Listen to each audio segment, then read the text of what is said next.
নমস্কাৰ এই কক্সালৈ স্বাগতম মই শ্ৰাৱণী দেৱী আজিলৈ আনিছো দশমমান শ্ৰেণীৰ ভূগোলৰ প্ৰথম পাঠ কি অৰ্থনৈতিক ভূগোল বিষয়বস্তুৰ সম্পদ ইয়াৰ আগৰ দুটা অংশত আমি পঢ়িছো অৰ্থনৈতিক ভূগোল কি ইয়াৰ পৰিসৰ কি সম্পদ কি সম্পত্তি কি বা সম্পদৰ ভাগবিলাক আমি পঢ়িছো কিন্তু এই যে সম্পদৰ ভাগ এই সকলোবিলাক আমি পঢ়িলো কিন্তু এই সম্পদ কি হ'বলৈ ধৰিছে লাহে লাহে নাইকিয়া হ'বলৈ ধৰিছে এই নাইকিয়া হোৱা সম্পদবিলাক আমাৰ সংৰক্ষণৰ অতি প্ৰয়োজন হৈছে বিশেষকৈ অনৱীকৰণযোগ্য সম্পদবিলাক গতিকে এই সম্পদবিলাক আমি কেনেকৈ সংৰক্ষণ কৰিব পাৰোঁ আজি আমাৰ তৃতীয় অংশটোত পঢ়িম সম্পদৰ সংৰক্ষণ আমি কেনেকৈ কৰিম এতিয়া সম্পদৰ ভিতৰত বিশেষকৈ প্ৰাকৃতিক সম্পদবিলাক পৃথিৱীৰ সকলো ঠাইতে একেভাৱে পোৱা নাযায় কাৰণ আমিতো গমেই পালো কি হয় কিছুমান সম্পদ খালি এটা নিৰ্দিষ্ট জেগাতহে পোৱা যায় কিছুমান সম্পদ পুনৰ সৃষ্টি কৰিব পাৰে কিছুমান সম্পদ পুনৰ সৃষ্টি কৰিব নোৱাৰে এতিয়া এই সম্পদবিলাক বেছিভাগে যিবিলাক আমাৰ মূল্যৱান সম্পদ বেছিভাগে কি অনৱীকৰণযোগ্য সম্পদবিলাক কি কৰিব লাগিব যদি নাইকিয়াই হৈ যায় তো আমাৰ ভৱিষ্যত প্ৰজন্মই কি কৰিব সেইকাৰণে আমি সম্পদ সংৰক্ষণ কৰিবই লাগিব জনসংখ্যাৰ দ্ৰুত বৃদ্ধি মানৱ সভ্যতাৰ অবিৰত উন্নতিৰ বাবে প্ৰাকৃতিক সম্পদৰ ব্যৱহাৰ যথেষ্ট বৃদ্ধি পাইছে আৰু এই প্ৰাকৃতিক সম্পদৰ ব্যৱহাৰ ইমানেই বৃদ্ধি পাইছে যে কি হৈছে আমাৰ সম্পদবিলাক কমি আহিবলৈ ধৰিছে America Canada Japan Germany England আদি দেশৰ জনসংখ্যা আমাৰ ভাৰতৰ চিনতকৈ কম কিন্তু তাত অতি উন্নত দেশ হোৱাৰ কাৰণে তাত সম্পদসমূহ ইমান ব্যৱহাৰ হয় যে তাৰ কাৰণে আমাৰ প্ৰাকৃতিক সম্পদবিলাকৰ ওপৰত কি হৈ পৰিছে হেঁচা পৰিছে সম্পদবিলাক প্ৰায় নাইকিয়া হ'ব ধৰিছে উচ্চ অৰ্থনৈতিক বিকাশৰ বাবে প্ৰাকৃতিক খনিজ সম্পদসমূহক বিশেষকৈ ব্যৱহাৰ কৰা হৈছে এতিয়া এই খনিজ সম্পদবিলাক যদি নাইকিয়া হৈ যায় তেতিয়াহ'লে কি হ'ব বাৰু প্ৰাকৃতিক সম্পদ বিশেষকৈ নৱীকৰণযোগ্য নোহোৱা সম্পদবোৰ বেছিকে নাইকিয়া হৈ অহাৰ কাৰণ হ'ল উন্নত দেশসমূহত ইয়াৰ ব্যাপক ব্যৱহাৰ উন্নত দেশসমূহত কি হৈছে ইয়াক যথেষ্ট পৰিমাণে ব্যৱহাৰ কৰা হৈছে যিটো কোৱা হয় এক্সপ্লয়টেশ্যন আৰু উন্নয়নশীল দেশ যিবিলাক দেশ উন্নত হ'বলৈ ধৰিছে তাত কি হৈছে জনসংখ্যা বেছি বাঢ়িছে আৰু এই জনসংখ্যায়ো কি কৰিছে প্ৰাকৃতিক সম্পদৰ ওপৰত যথেষ্ট হেঁচা প্ৰয়োগ কৰিছে এই প্ৰাকৃতিক সম্পদৰ ওপৰত পৰা হেঁচাৰ কাৰণে প্ৰাকৃতিক সম্পদবিলাক নাইকিয়া হৈ যাব আৰু তাৰ কাৰণে আমাক কিহৰ প্ৰয়োজন আমাক সম্পদ সংৰক্ষণ কৰাৰ যথেষ্ট প্ৰয়োজন আৰু সম্পদ সংৰক্ষণ কৰিবৰ বাবে আমাক কি লাগিব বিভিন্ন ধৰণৰ পৰিকল্পনা লাগিব এতিয়া সম্পদ সংৰক্ষণ কি সম্পদ সংৰক্ষণ ধ্বংস বা অপব্যৱহাৰ নোহোৱাকৈ যিকোনো সম্পদৰ সম্ভাৱ্য সম্পূৰ্ণ ব্যৱহাৰ সম্পদ সংৰক্ষণৰ সূত্ৰ বা আমি যদি ধাৰণা বুলি কওঁ কি হ'ব ধ্বংস বা অপব্যৱহাৰ নোহোৱাকৈ যিকোনো সম্পদৰ সম্ভাৱ্য সম্পূৰ্ণ ব্যৱহাৰ যাৰ যিটো আল্টিমেট কি বুলি কোৱা হয় ইউটিলাইজেশ্যন আল্টিমেট ইউটিলাইজেশ্যন যেতিয়াই হ'ব তেতিয়াই সম্পদ সংৰক্ষণ হ'ব ইয়াৰ মূল উদ্দেশ্য এটা যে প্ৰাকৃতিক সম্পদসমূহ সংগ্ৰহ কৰি ব্যৱহাৰ কৰক যাতে আমি সকলোৱে দীৰ্ঘদিন ধৰি এই সম্পদবোৰ ব্যৱহাৰ কৰি লাভৱান হ'ব পাৰোঁ এতিয়া আমাৰ মানুহবিলাকৰ মাজত প্ৰায়ে দেখা যায় আমি 1 কিলোমিটাৰ ৰাস্তা 1 কিলোমিটাৰটো বাদ দিয়া যে অকণমান ৰাস্তাও আমি কি কৰিব নোৱাৰোঁ খোজকাঢ়ি যাব নোৱাৰোঁ আমাক কি লাগে বাইকখন বা কাৰখন লাগে কিন্তু এইটো জানো ভাল আমি যিখিনি জেগা আমি খোজকাঢ়ি যাব পাৰোঁ বা চাইকেলেৰে যাব পাৰোঁ আমি যদি চাইকেলখনো চলোৱা কৰোঁ তেতিয়াহ'লে কি হ'ব সম্পদ সংৰক্ষণ হ'ব খনিজ তেল ৰাহি হ'ব আৰু তাৰ লগতে আমাৰ শৰীৰটোও ভালে থাকিব সম্পদ সংৰক্ষণৰ অৰ্থ কিন্তু কি হয় সম্পদটো ব্যৱহাৰ নকৰাকৈ থৈ দিয়াটো নহয় আমি ব্যৱহাৰ কৰিব লাগিব কিন্তু তাৰ কি হ'ব লাগিব উপযোগ্য ব্যৱহাৰ হ'ব লাগিব খনিজ তেল সংৰক্ষণৰ মানে কোনো অপচয় নোহোৱাকৈ খনিজ তেলৰ ব্যৱহাৰ আৰু মানৱ কল্যাণৰ বাবে দীৰ্ঘদিন ধৰি ইয়াৰ সঠিক ব্যৱহাৰ আৰু সম্পদ সংৰক্ষণ অনবীকৰণযোগ্য সম্পদৰ সৈতে অধিক জড়িত যদিও সংৰক্ষণ ধাৰণাসমূহ সকলো ধৰণৰ সম্পদৰ ক্ষেত্ৰতে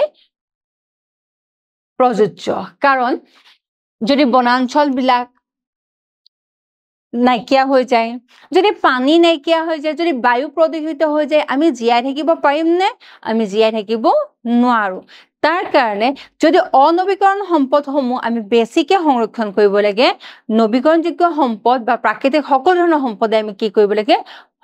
সংৰক্ষণ কৰিব লাগে বা ভালকে ব্যৱহাৰ কৰিব লাগে যদি বনাঞ্চল যেনেক আমি কওঁ যে নবীকৰণযোগ্য সম্পদ এই নবীকৰণযোগ্য সম্পদ কি হয় যদিও ইয়াক নবীকৰণ কৰিব পাৰি কিন্তু এটা অঞ্চলত বনাঞ্চলত কি হয় এটা পৰিস্থিতি তন্ত্ৰ থাকে সেই পৰিস্থিতি তন্ত্ৰ যদি আমি বনাঞ্চলখন ধ্বংস কৰি দিওঁ তাৰ লগত কি হয় তাৰ জীৱ-জন্তু বিলাকো নাইকিয়া হৈ যায় গতিকে তাৰ পৰিস্থিতি তন্ত্ৰটোৱে কি হৈ যায় ধ্বংস হৈ যায় ভাৰসাম্যহীন হৈ যায় গতিকে বনাঞ্চলখন ধ্বংস কৰাৰ আগতে আমি গোটেই পৰিস্থিতিটোৰ কথা ভাবিব লাগে সেইকাৰণে বিশ্বজুৰি বাঘ হাতী গড় ডলফিন আদি দৰে জন্তুবিলাক কি হৈছে জীৱবিলাক প্ৰায় নাইকিয়া হৈ আহিব ধৰিছে আৰু এইবিলাকৰ সংৰক্ষণৰ বাবে অসংখ্য পৰিকল্পনাৰ প্ৰকল্প লোৱা হৈছে অসমৰ বহুত মূল্যৱান উদ্ভিদ আৰু জীৱ-জন্তু প্ৰায় নাইকিয়া হ'ব ধৰিছে যেনে সৰ্পগন্ধা শালকুঁৱৰী কালমেঘ অৰ্জুন অগৰু চিৰতা জাইফল হতমূল শুকলতি আদি এনেকুৱা ধৰণৰ গছবিলাক কি হ'বলৈ ধৰিছে উদ্ভিদবিলাক নাইকিয়া হৈ আহিব ধৰিছে এই চোৱা এইটো কি হয় শালকুঁৱৰী বা ইংলিছত কোৱা হয় এলোভেৰা তেনেকে এতিয়া কি হয় সৰ্পগন্ধা প্ৰায় দেখিবলৈ পোৱা নাযায় কালমেঘ চিৰতা এইবিলাক কি আছে লাহে লাহে লাহে নাইকিয়া আছে কিন্তু এইবিলাকৰ বহুত ঔষধি গুণ আছে তেনেকে জীৱ-জন্তুবিলাকৰ ভিতৰত সোণালী বান্দৰ হলৌ বান্দৰ বনৰীয়া মহ নল গাহৰি শিহু দেওহা ধনেশ পক্ষী বৰটোকোলা আদি কি হৈ আহিব ধৰিছে নাইকিয়া হৈ আহিব ধৰিছে এতিয়া আমাৰ এইবাৰ গ্ৰীণ পিচ এৱাৰ্ড কোনে পাইছে কোৱাচোন এই এৱাৰ্ড পোৱা মানুহগৰাকীৰ নাম কি আমাৰ অসমৰে হয় তেওঁ কি কৰিছে বৰটোকোলা সংৰক্ষণৰ কাৰণে কাম কৰি আছে পূৰ্ণিমা দেৱী বৰা মনত থাকিব না তোমালোকৰ কয়লা খনিজ তেল ৰাসায়নিক সাৰ কীটনাশক দ্ৰব্য আদি কি হয় আদি আমি যথেষ্ট পৰিমাণে যেতিয়া আমি ব্যৱহাৰ কৰো তেতিয়া মাটি পানী বায়ু এই সকলোবিলাক কি হয় প্ৰদূষিত হয় আৰু এই প্ৰদূষণে কি কৰে আমাৰ মাটি পানীৰ গুণাগুণ নষ্ট কৰে গতিকে মাটি পানী সংৰক্ষণৰ কাৰণে আমি এইবিলাক বস্তু ব্যৱহাৰ কম কৰিব লাগে সম্পদ সংৰক্ষণৰ বাবে আমি প্ৰয়োজনীয় পদক্ষেপ ল'ব লাগিব সম্পদৰ অৰ্থনৈতিক ব্যৱহাৰকে ধৰি যাতে আমাৰ উন্নয়ন প্ৰক্ৰিয়া দীৰ্ঘদিনীয়া হয় তাৰ কাৰণে আমি সম্পদ সংৰক্ষণ অতি প্ৰয়োজনীয় সম্পদৰ সংৰক্ষণৰ যুক্তিসংগত ব্যৱহাৰ বিশ্বজুৰি অতি গুৰুত্বপূৰ্ণ হৈ পৰিছে আৰু সম্পদ সংৰক্ষণ কৰি নাৰাখিলে যদি সম্পদবিলাক নাথাকে তো আমি মানৱ জাতি থাকিম নে যদি বায়ু এতিয়া যেটো হাৰত কাৰ্বন ডাই অক্সাইড বাঢ়ি আহিছে সেই হাৰত যদি কাৰ্বন ডাই অক্সাইড বাঢ়ি থাকে তেতিয়া আমি জীৱ জীয়াই থাকিব পাৰিম নে নোৱাৰো তেনেকে পানী যদি প্ৰদূষিত হয় বিভিন্ন ধৰণৰ ৰোগ হ'ব বিভিন্ন ধৰণৰ মানে ছালৰ ৰোগ হ'ব পেটৰ ৰোগ হ'ব আৰু তাৰ ফলত কি হ'ব মানুহ বা আন জীৱ-জন্তু জীয়াই থাকিব নোৱাৰিব তেনেকে বিশ্বজনীন জনসংখ্যা বৃদ্ধি আৰু পৰিৱেশৰ সমস্যা সম্পদৰ অভাৱৰ দৰে বিভিন্ন স্তৰত প্ৰাকৃতিক সম্পদসমূহ সুৰক্ষা আৰু সংৰক্ষণৰ বাবে বিশ্বব্যাপী প্ৰচেষ্টা চলোৱা হৈছে যে বিশ্বজনীন জনসংখ্যা বৃদ্ধি হৈছে বৃদ্ধিৰ লগতে কি হৈছে জনসংখ্যা কি কৈছে পৰিৱেশৰ ওপৰত চাপ পেলাইছে পৰিৱেশ আৰু লগতে কি কৰিছে আমাৰ প্ৰাকৃতিক সম্পদৰ ওপৰত চাপ পেলাইছে সেই কাৰণে আমাৰ জনসংখ্যা আৰু সম্পদৰ মাজত যাতে কি থাকে ভাৰসাম্য থাকে তাৰ ব্যৱস্থা চৰকাৰে কৰিব বিচাৰিছে আন্তঃৰাষ্ট্ৰীয় ৰাষ্ট্ৰীয় আৰু আঞ্চলিক আৰু স্থানীয় পৰ্যায়ত বহুতো চৰকাৰী আৰু বেচৰকাৰী সংস্থা গঠন হৈ উঠিছে যিবিলাকে কি কৰিব পাৰিব আমাৰ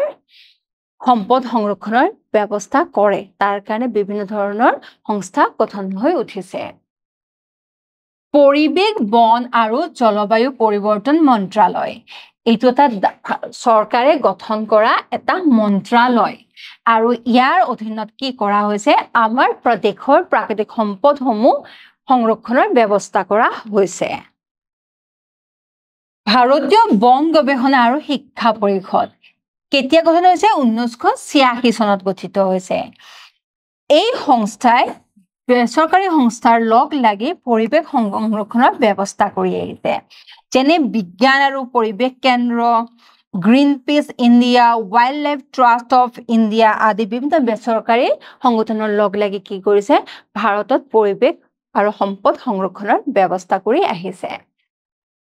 অসমৰ পৰিৱেশ আৰু জৈৱ বৈচিত্ৰ্য সংৰক্ষণৰ বাবে কাম কৰা বেচৰকাৰী সংস্থানসমূহ হ'ল অসম বিজ্ঞান সমিতি আৰণ্যক ইত্যাদি আৰু এইবিলাকৰ অধীনত বিভিন্ন ধৰণৰ পদক্ষেপ লোৱা হৈছে এতিয়া অসমৰ বিশেষকৈ কি হৈছে বৰটোকোলা সংৰক্ষণৰ ব্যৱস্থা কৰা হৈছে নলগাহৰি একদম নাইকিয়া হ'বলৈ ধৰা নলগাহৰি সংৰক্ষণৰ ব্যৱস্থা কৰা হৈছে দেওহা ধনেশ পক্ষী সংৰক্ষণৰ ব্যৱস্থা কৰা হৈছে এতিয়া সম্পদ সংৰক্ষণৰ কাৰণে কিছুমান পদক্ষেপ আছে সেই পদক্ষেপবিলাক কি যে বিকল্প সম্পদৰ সন্ধান কি যিবিলাক আমাৰ সম্পদ আমি ব্যৱহাৰ কৰি আছো সেই সম্পদবিলাকৰ জাগাত সম্পদবিলাকটো কি হ'ব শেষ হৈ যাব তাৰ জাগাত আমি আন কি সম্পদ ব্যৱহাৰ কৰিব পাৰো আৰু তাৰ কাৰণে বিভিন্ন ধৰণৰ গৱেষণা আৰু জৰীপ চলোৱা হৈছে যেনে কপাহী আহৰ ঠাইত কি কৰা হৈছে কৃত্ৰিম প্ৰাকৃতিক ৰবৰৰ ঠাইত কৃত্ৰিম ৰবৰ ব্যৱহাৰ কৰা আছে পেট্ৰলৰ জাগাত যদি আমি কি কৰিব পাৰো জেট্ৰফাইট ব্যৱহাৰ কৰিব পাৰো তেনেকে কি কৰিব পাৰো এতিয়া সিএনজি ব্যৱহাৰ কৰা হয় তাৰ আৰু বা কেতিয়াবা ইলেক্ট্ৰিচিটিও ব্যৱহাৰ কৰা হয় ইয়ে কি কৰিছে পেট্ৰলৰ ব্যৱহাৰ কমাই আনিছে কয়লা খনিজ তেল আদিৰ দৰে বস্তু ব্যৱহাৰ হ্ৰাস কৰিবলৈ নৱীকৰণযোগ্য শক্তি উৎস যেনে সৌৰ শক্তি জল শক্তি বায়ু জৈৱ শক্তি আদি ব্যৱহাৰ কৰাটো গুৰুত্বপূৰ্ণ হৈ পৰিছে তেনেকে কয়লাৰ জাগাত আমি কি কৰিব পাৰো সৌৰ শক্তি ব্যৱহাৰ কৰিব পাৰো জলবিদ্যুৎ ব্যৱহাৰ কৰিব পাৰো বায়ু জৈৱ শক্তি আদি এইবিলাক ব্যৱহাৰ কৰিব পাৰো তেতিয়ালে কি হ'ব অনৱীকৰণযোগ্য সম্পদবিলাক আমি সংৰক্ষিত কৰিব পাৰিম পুনৰাৱৰ্তন হ'ল আমি পুনৰ বস্তুবিলাক যদি ব্যৱহাৰ কৰো সীমিত মজুত থকা কেঁচামালৰ ব্যৱহাৰ হ্ৰাস কৰিবলৈ ব্যৱহাৰযোগ্য আৱৰ্জনা পুনৰ ব্যৱহাৰৰ জৰিয়তে কি কৰিব পাৰো আমি সম্পদ সংৰক্ষণ কৰিব পাৰো যেনে পুৰণি পলিথিন বেগ প্লাষ্টিকৰ বটল কাগজ লোহা আদি এইবিলাক কি কৰিব পাৰো আমি পুনৰাই ব্যৱহাৰ কৰিব পাৰো আৰু পুনৰাই ব্যৱহাৰ কৰিলে তাত তৈয়াৰ কৰিবলৈ যিবিলাক কেঁচামাল ব্যৱহাৰ কৰা হৈছে সেই কেঁচামালবিলাক আমি কি কৰিব পাৰিম সংৰক্ষণ কৰিব পাৰিম কিছুমান ব্যৱহাৰযোগ্য আৱৰ্জনা সামগ্ৰী পুনৰ ব্যৱহাৰেৰে সংৰক্ষণ সহায় কৰে অভিযোজন বা নৱপ্ৰচলন আমি সম্পদবিলাক ব্যৱহাৰ কৰিলো আকৌ পুনৰ ব্যৱহাৰ কৰাৰ যদি আমি কৰো তাৰ কাৰণে বিভিন্ন ধৰণৰ কি কৰা হৈছে অধ্যয়ন আৰু গৱেষণা কৰি থকা হৈছে যে কেঁচামালৰ অপব্যৱহাৰ পৰীক্ষা কৰাত সহায় কৰে আৰু সম্পদ উৎপাদন বৃদ্ধি কৰে ৰাসায়নিক সাৰৰ নেতিবাচক প্ৰভাৱ আঁতৰাই তাৰ জাগাত কি কৰে জৈৱিক সাৰ ব্যৱহাৰ কৰাৰ প্ৰতি মানুহক জ্ঞান দিয়ে বৰ্জিত দ্ৰব্যৰ পৰিমাণ হ্ৰাস যে আমি কি কৰিব পাৰো বৰ্জিত দ্ৰব্যবিলাক পুনৰ ব্যৱহাৰ ব্যৱস্থা কৰিব পাৰো অষ্ট্ৰেলিয়াৰ নিচিনা দেশবিলাকে কি কৰিছে পানী যিবিলাক ড্ৰেইনেজ ৱাটাৰবিলাকক এগেইন ৰিফাইন কৰি পেলাই ব্যৱহাৰ কৰাৰ ব্যৱস্থা কৰিছে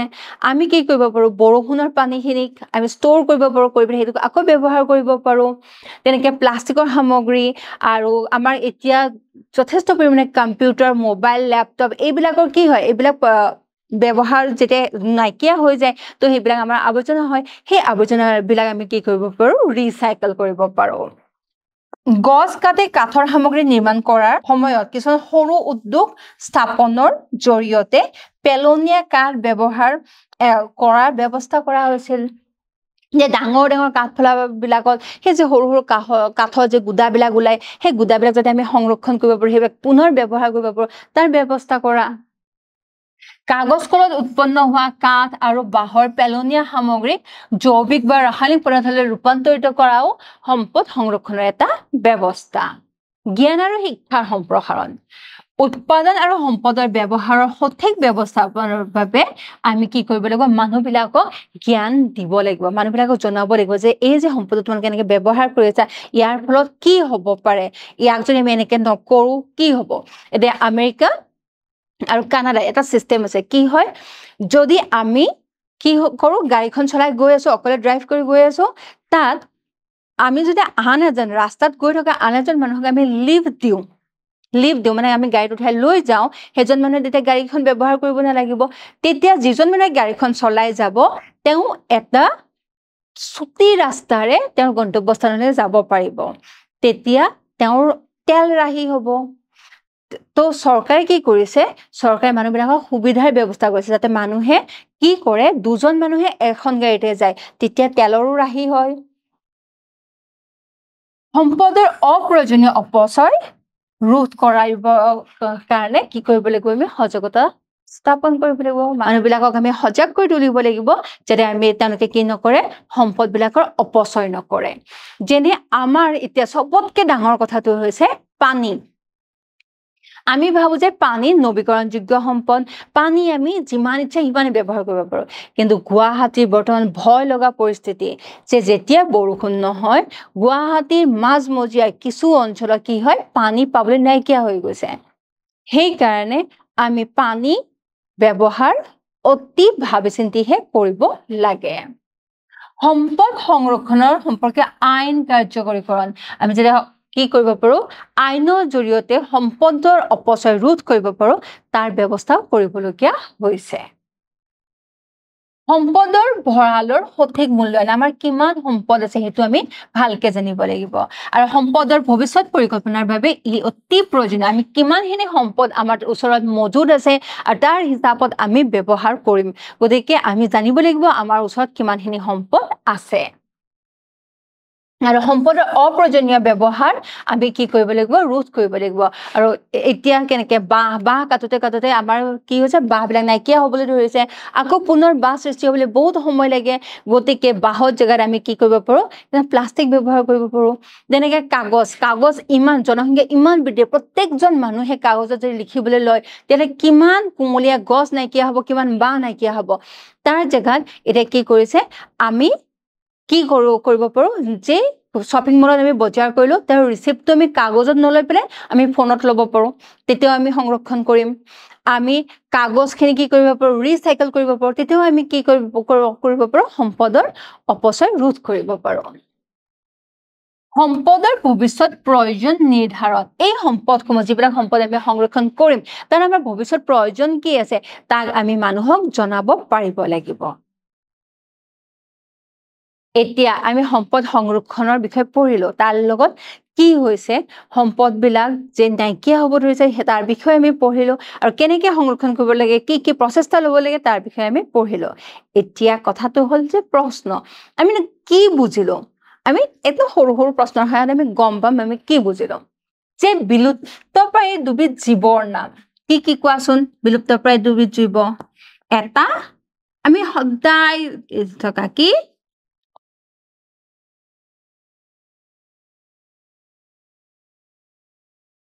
সোণালী বান্দৰ আগতে বহুত আছিলে এতিয়া সোণালী বান্দৰ চাবলৈ আমি ক'ত যাব লাগিব চিৰিয়াখানাত যাব লাগিব নহ'লে সোণালী বান্দৰ নাইকিয়াই হৈছে 2 নম্বৰ হৈছে যিটোক আমি কওঁ গিবন বা হলৌ বান্দৰ তোমালোকে সৰুতে পঢ়িছা ন হলৌ উঠিল টকৌ গছত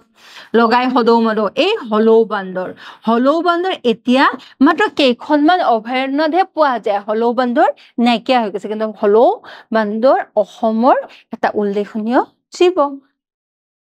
ভাৰতত বন গৱেষণা কৰা শিক্ষা সংস্থা স্থাপিত হৈছিল কিমান চনত হৈছিল 1956 চনত নে 1986 চনত মই উল্লেখ কৰিছো কোনটো চনত 1986 চনত